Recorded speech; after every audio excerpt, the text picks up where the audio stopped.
Hello friends, welcome. ఈ వీడియోలో మనం కంప్యూటర్ అంటే ఏంటి నేర్చుకోబోతున్నాం. What is computer? చాలా simple friends. Computer is an electronic device which takes the input, process the data and gives you output. మనం ఇచ్చిన డేటాని కలెక్ట్ చేసుకొని వాటిని ప్రాసెస్ చేస్తూ మనకు అవుట్పుట్ని ఇచ్చే ఎలక్ట్రానిక్ పరికరాన్ని మనం కంప్యూటర్ అని పిలుస్తాం. So what is computer? Computer is an electronic device which takes the input, process the data and gives you output. ఇంకో విధంగా చెప్పాలి అంటే కంప్యూటర్ అంటే ఏంటి అంటే computer is a combination of hardware and software. Hardware ఇంకా సాఫ్ట్వేర్ సమ్మేళనాన్ని మనం కంప్యూటర్ని పిలవచ్చు. సో కంప్యూటర్ని ఎందుకు యూజ్ చేస్తామంటే కంప్యూటేషన్స్ కోసం యూజ్ చేస్తాం. ఒకప్పుడు కంప్యూటర్ని ఓన్లీ మనం కంప్యూటేషన్ కోసం మాత్రం యూజ్ చేసేవాళ్ళం. ఇప్పుడు దాన్ని మనం ఎక్స్పాండ్ చేస్తూ మన అన్ని అవసరాలకి కంప్యూటర్ని యూజ్ చేస్తున్నాం. So what is computer? Computer is an electronic device which takes the input, process the data and gives you output. అయితే జస్ట్ అకార్డింగ్ టు అపియరెన్స్ అంటే కంప్యూటర్ చూడడానికి ఎలా ఉంటుందంటే ఒక కాంబినేషన్ని కంప్యూటర్ని పిలవచ్చు. ఏంటి ఆ కాంబినేషన్ అంటే CPU, monitor, keyboard and mouse. Keyboard and mouse ద్వారా ఇన్పుట్ని తీసుకొని CPUలో దాన్ని ప్రాసెస్ చేసి మనకు మానిటర్లో అవుట్పుట్ని ఇస్తుంది. ఈ మొత్తం కాంబినేషన్ని మనం కంప్యూటర్ని పిలవచ్చు.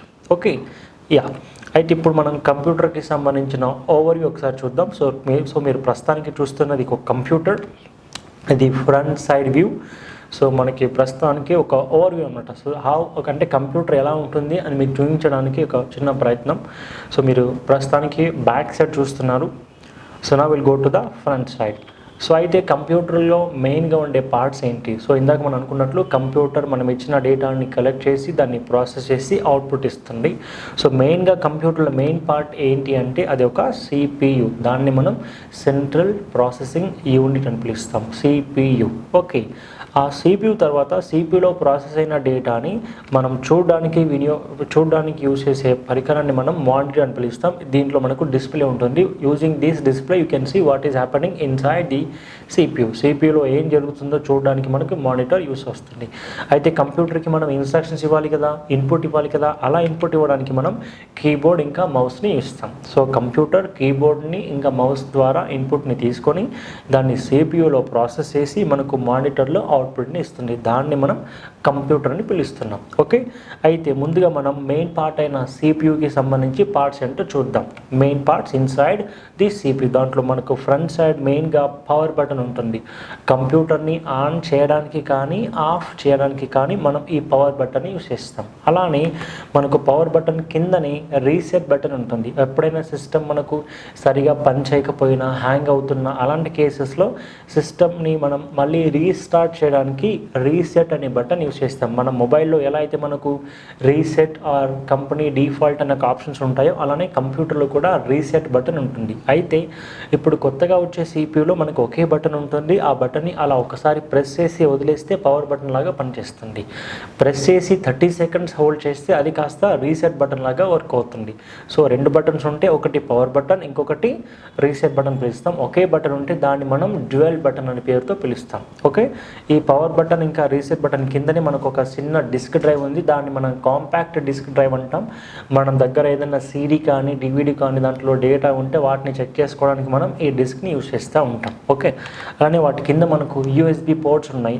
USB అంటే యూనివర్సల్ సోర్స్ బస్ పోర్ట్స్ అనమాట. ఆ పక్కనే మళ్ళీ మనకు ఆడియో పోర్ట్స్ ఉన్నాయి. ఈ USBలో మనం పెన్ డ్రైవ్స్ని కానీ, మౌస్ని కానీ, కీబోర్డ్ని కానీ, హెడ్సెట్ని కానీ ఏదైనా అవుట్పుట్ ఇవ్వడానికి కానీ, ఇన్పుట్ ఇవ్వడానికి కానీ ఈ USB పోర్ట్స్ని యూస్ చేయొచ్చు. అలానే పక్కన మనకు ఆడియో పోర్ట్స్ ఉన్నాయి. ఇక్కడ కూడా మనకు రెడ్ కలర్లో కనిపిస్తుంది మైక్ ఇన్, ఇంకా గ్రీన్ కలర్లో కనిపిస్తుంది మనకు మైక్ అవుట్ అనమాట. ఓకే, చూద్దాం. సో ముందుగా మనం కీబోర్డ్కి సంబంధించిన పార్ట్స్ని చూద్దాం. సో కీబోర్డ్లో మీకు టోటల్గా 108 కీస్ కనుక ఉంటే దాన్ని స్టాండర్డ్ కీబోర్డ్ అని, అంతకంటే తక్కువ ఉంటే కనుక దాన్ని స్మార్ట్ కీబోర్డ్ అని పిలవాలి.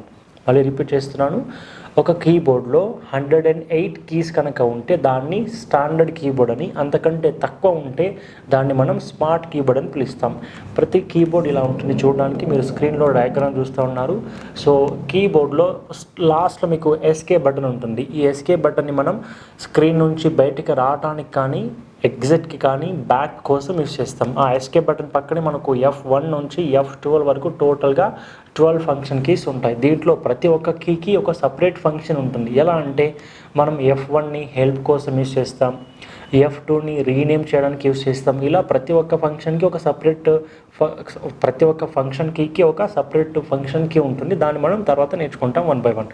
ఆ ఫంక్షన్ కీస్ తర్వాత లాస్ట్లో మీకు ఇక్కడ చూడొచ్చు ఎక్స్ట్రా కీస్ అని ఉంటాయి. ఈ ఎక్స్ట్రా కీస్ ఏంటంటే home and insert, delete, page up, page down, ఇలా ఈ కీస్ని మనం ఎక్స్ట్రా కీస్ అంటాం. ఆ ఎక్స్ట్రా కీస్ కిందనే మనకు ఆరో కీస్ ఉంటాయి. లెఫ్ట్ ఆరో, రైట్ ఆరో, అప్ ఆరో, డౌన్ ఆరో. వీటిని మనం నావిగేషన్ కీస్ అని కూడా పిలుస్తాం. వాటి పక్కనే మళ్ళీ మనకు సపరేట్గా స్పెషల్గా డిజైన్ చేయబడిన కీప్యాడ్ ఉంటుంది. Okay yeah. ఆ తర్వాత మనం ఇక్కడ చూస్తే 1 to 0 to 9 కానీ A to Z కానీ 0 to 9 ఇంకా A to Z వాటిని మనం టైప్ రైటర్ కీస్ అని పిలుస్తాం. వాటి కింద మనకి ఒక కంట్రోల్, ఒక విండో బటన్, ఆ పక్కన మళ్ళీ ఆల్టర్, ఆ పక్కన మళ్ళీ స్పేస్ బార్, మళ్ళీ దాని పక్కనే మళ్ళీ మనకు సేమ్ రిపీటెడ్ ఆల్ట్కి విండోస్ బటన్ ఇంకా కంట్రోల్ బటన్ ఉంటుంది. ఇక్కడ మనకు ట్యాబ్స్ ఉంటుంది, అలానే షిఫ్ట్ కూడా ఉంటుంది. ఏ బటన్ ఎప్పుడు ఎలా యూస్ చేయాలి మనం క్లాసెస్లో మళ్ళీ నేర్చుకుంటాం. ఓకే, సో ఇది ఒక స్టాండర్డ్ కీబోర్డ్. సో ఇప్పుడు నేను నెక్స్ట్ మనం ఒక కంప్యూటర్కి సంబంధించిన యాక్చువల్ వ్యూ చూద్దాం. సో ఇది మనం ఒరిజినల్గా ఇందాక మనం చూసిన ఒక డయాగ్రామ్ మాత్రమే. సో ఇది ఒక ఒరిజినల్ కీబోర్డ్లో మనకు డిస్ప్లే అవుతున్న కీస్. ఓకే, సో ఒరిజినల్ కీబోర్డ్లో ఆ కీస్ అనేటివి ఇలా ఉంటాయన్నమాట. Okay yeah. సో నెక్స్ట్ మనం కంప్యూటర్కి ఇన్పుట్ ఇవ్వడానికి మౌస్ని యూస్ చేస్తాం. సో మౌస్లో కూడా మనకు 2 బటన్స్ ఉంటాయి. ఒకటి రైట్ క్లిక్, ఇంకొకటి లెఫ్ట్ క్లిక్. మధ్యలో మనకు స్క్రోలర్ ఉంటుంది. లీస్ట్ రావడానికి రైట్ క్లిక్ యూస్ చేస్తాం. ఆ లీస్ట్లో వచ్చిన ఏదో ఒక ఫంక్షన్ని యాక్టివేట్ చేయడానికి లెఫ్ట్ క్లిక్ యూస్ చేస్తాం. To get least of functions we use right click.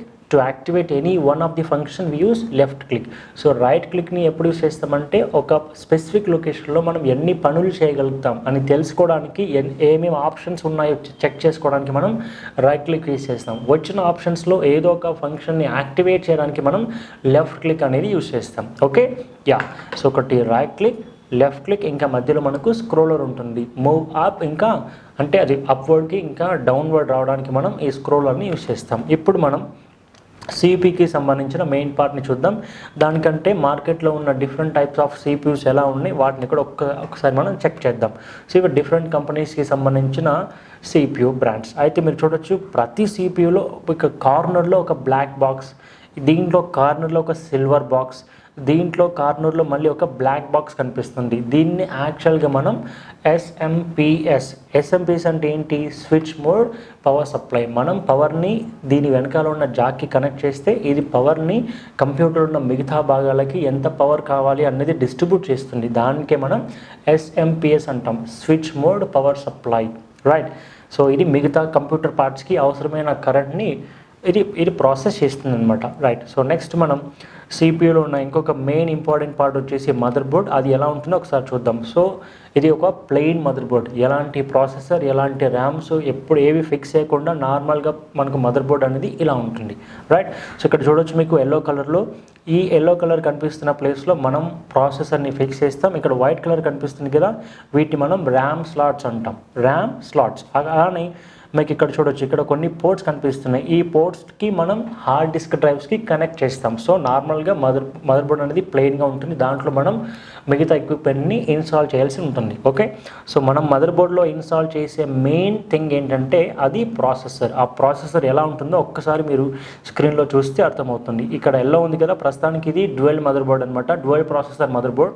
So games కోసం యూస్ చేసే వాళ్ళు నార్మల్గా ఒకే మదర్ బోర్డ్లో డ్యూయల్ ప్రాసెసర్ని యూస్ చేస్తూ ఉంటారు. సో ఇది ఎలా అంటే డ్యూయల్ ప్రాసెసర్ ఉన్న మదర్ బోర్డ్. అయితే అందరూ అన్ని యూస్ చేసిన పని లేదు, ఒక ప్రాసెసర్ ఉన్న సిస్టమ్ వర్క్ అవుతుంది.